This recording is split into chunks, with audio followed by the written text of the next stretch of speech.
Povedzte mi jednu jedinú korupčnú kauzu, s ktorou je spojená SAS. Povedzte mi jednu jedinú. Všetci, ak tu stojíte. To si ešte nestihli. To je síce veľmi vtipné, ale za 15 mesiacov vo vláde SDK už stihla mať platinové sitka. A prečo na SDK teraz chválite, keď ste boli s nimi v koalícii? To sú aké kokoti? Ale to viete vykrikovať. Moment, ale veď 15 mesiacov sme boli vo vláde, tak ako SDK. My nemáme žiadne korupčné kauzy, žiadne. Ja sa nemusím hanbiť ísť medzi akýchkoľvek ľudí a obhajiť moju pozíciu a zodpovedať na otázky. To neznamená, že som dokonalý. Ale počkajte chvíľočku. Ale vidíte, veľká nezamestnanosť. Áno, je veľká nezamestnanosť, ale nikdy nepracovalo viac ľudí ako dnes. Voľby sú, veď choďte voliť tých, ktorých chcete. Do volieb kandiduje, do volieb kandiduje 26 politických strán, čo je približne 2000 poslancov budúcich, možných, tak si z nich treba vybrať, veď idú voľby, treba ich zvoliť. No, ale kto nie, veď ale na zrušenie ústavného zákona potrebujete 90 hlasov.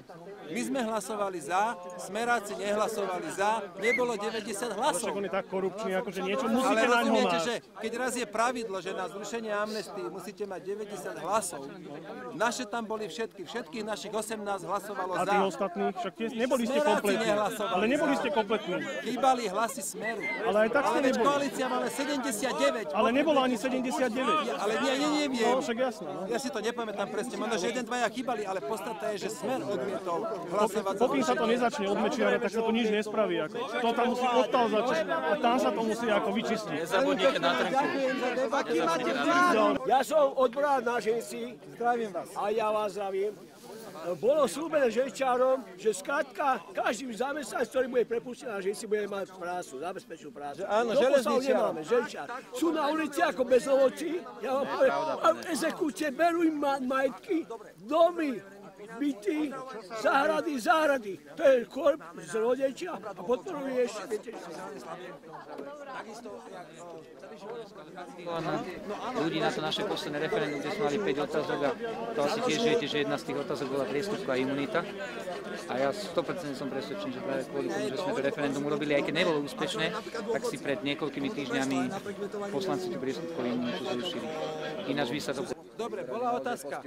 Povedzte mi prosím vás jednu korupčnú kauzu spojenú s SAS, kde my sme na vine. Prečo je to jedno? Ale keď je toto jedno, môžete protestovať proti gorilám a zrazu je jedno, že my nemáme žiadnu korupčnú kauzu.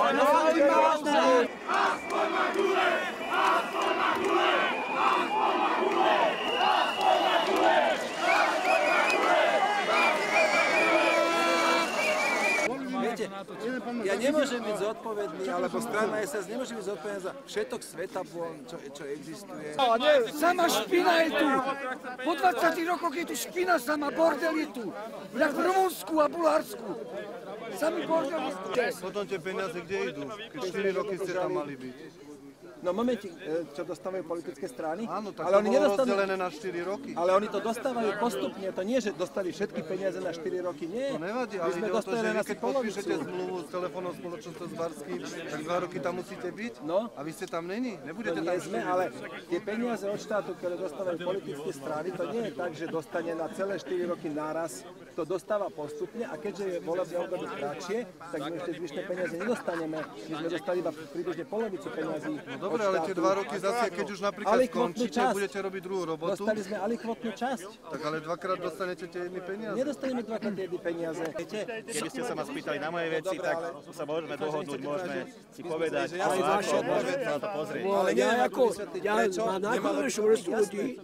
Presne odpoveď na to, čo ste sa pýtali, že prečo politické strany vyvolali existovať, lebo keď sa začnú takto ľudia zgrupovať, začnú tzv. Politické mafie a potom začnú ovládať nejaké rezorty. Čo to je nacizmus? Treba od základu riešiť.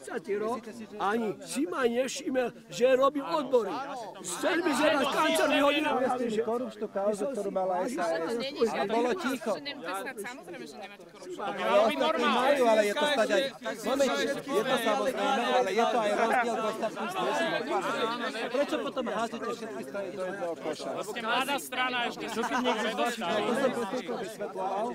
Platinové sitka vznikli pred 6 mesiacmi. Pred 6 mesiacmi malo SDK kauzu platinové sitka. Pred rokom mali daňový úrad. Aj my sme mohli mať kauzu, keď chceme, ale my sme si dávali pozor na to, aby sme nekradli. A prečo teraz máme Pozeral, že to je vaša osobnosť nekrásna. Videli ste film Základný príjem? Áno. A povedzte mi názor na to. Z vašeho... Však odvodový bonus je postavený na základnom príjme, čiže kde sa ten film pozdáva. Dobre, tu bola otázka, ja už odchádzam na rôzne oblasti, na zdravotníctvo, na školstvo.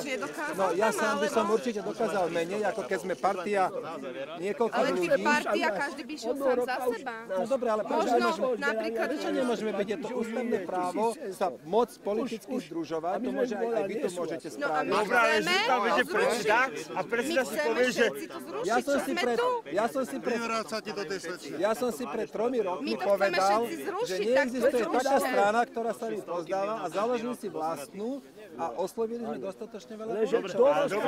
Ale my sme nic Je pre vás veľký problém, keby kandidovali aj jednotlivci? No to je, viete, to je nejaký urobme referendum. Urobme referendum. Ja som aj za to, aby klesla hranica. Dajte mi ministra, kde je Jozef? prihlásiť u mňa na sekretariate s tým, že... Počkať, vy rovnako vy ste zverejnili svoju tvár. Ako som zverejnil svoju tvár? Na Facebooku máte plagátiky a vy si tu zoberiete ľudí, ktorí vôbec netušia, že vy kandidujete za komunistickú stranu. Majte sa pekne.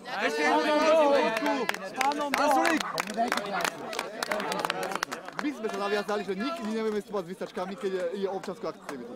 Ja sa vás tu pýtam ako občan, nie ako kandidát teraz. Tak sa pýtajte. Ja sa vás nie ako kandidát, ale ako občan spýtal, či by nebolo demokratickejšie, keby všetky zatiaľ strán malo rovnakú štartovú čiaru.